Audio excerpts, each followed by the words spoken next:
Hello, this is Mohammed Ahsan. I welcome you all to my next video in Dermpath series. So let's talk about some of the histologic terms in dermatopathology.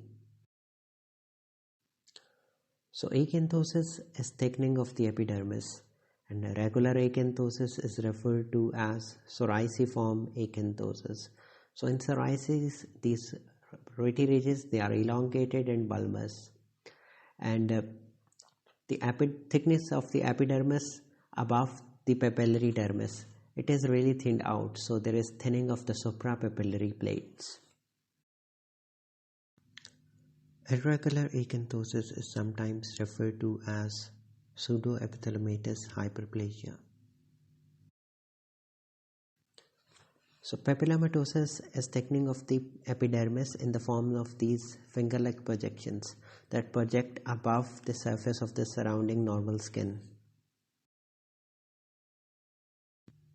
Cornoid lamellae are noted within parakeratosis. A true cornoid lamella must have a column of eosinophilic parakeratosis, and beneath that column of parakeratosis there are dyskeratotic keratinocytes, and the granular layer, it is somewhat diminished or absent.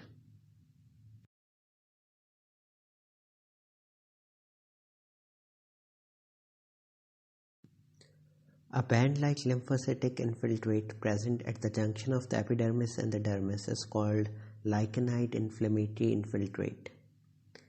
It is usually seen in the lichenide class of dermatosis, and some people really confuse whether is it the lichenide infiltrate or the non-specific infiltrate present in the papillary dermis.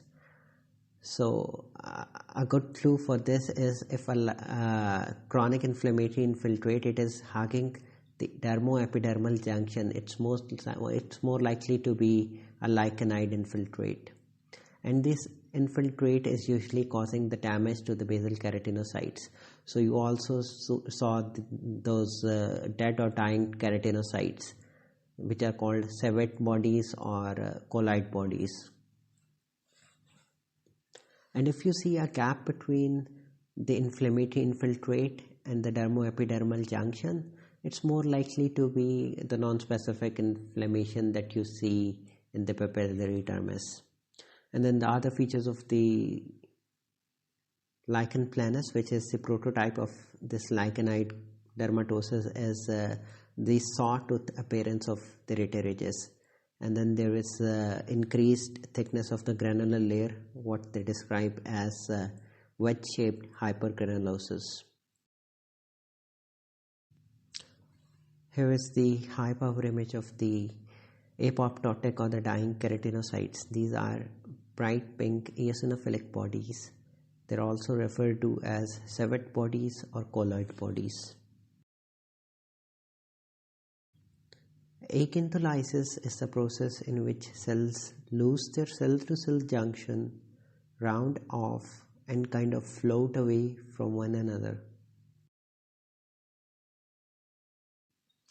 Chorons and grains, they are characteristic of acantholytic dyskeratosis as seen in Darius disease, Groves disease, and warty dyskeratomas. So the epidermis is separated, or you can say there is acantholysis of the epidermis, and then there are dyskeratotic keratinocytes in the form of chorons or grains. Spongiosis is referred to as increased space between the keratinocytes, is usually due to edema. Horncyst or the pseudohorncyst, they are the keratin-filled spaces present within the epidermis. They are usually seen in seborrheic keratosis. Squamous eddies, they represent squamous cells arranged in small concentric fashion, and they lack the central keratinization. They are usually seen in irritated type of seborrheic keratosis or inverted follicular keratosis.